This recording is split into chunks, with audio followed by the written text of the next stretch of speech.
বাংলাদেশের রাজনীতির পুরনো সমীকরণ ভেঙে যাচ্ছে।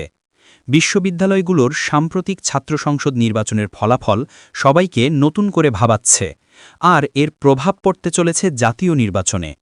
বিএনপি যেখানে এখনও নিজেদের গুছিয়ে তুলতে পারছে না, সেখানে বাংলাদেশ জামায়াতে ইসলামী তৈরি করছে এক নতুন ইতিহাস।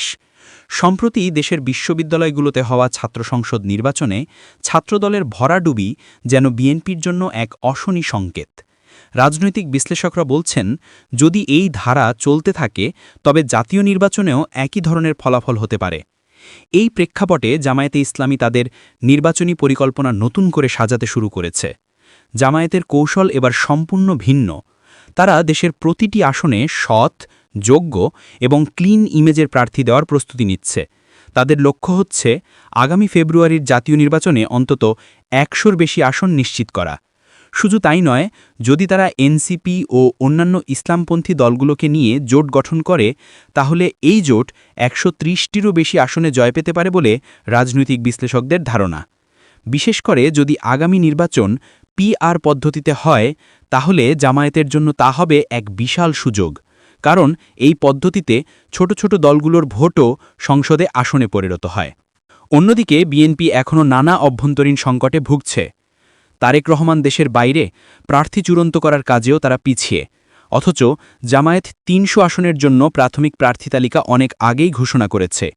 শুধু তাই নয়, শোনা যাচ্ছে জামায়াত এবার হিন্দু সম্প্রদায় ও নারী প্রার্থীকেও মনোনয়ন দিতে পারে, যা তাদের ভোট ব্যাংকে আরও বিস্তৃত করবে।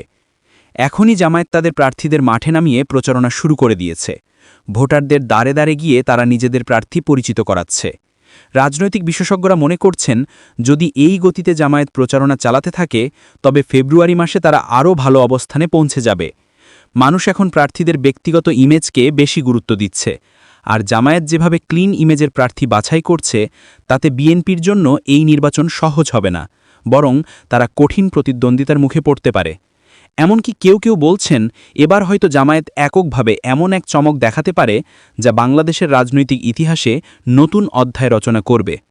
আপনারা কি মনে করেন, আগামী জাতীয় নির্বাচনে জামায়াতে ইসলামী কি সত্যিই বড় চমক দেখাতে পারবে? বিএনপির ভরাডুবি কি নিশ্চিত হয়ে গেল?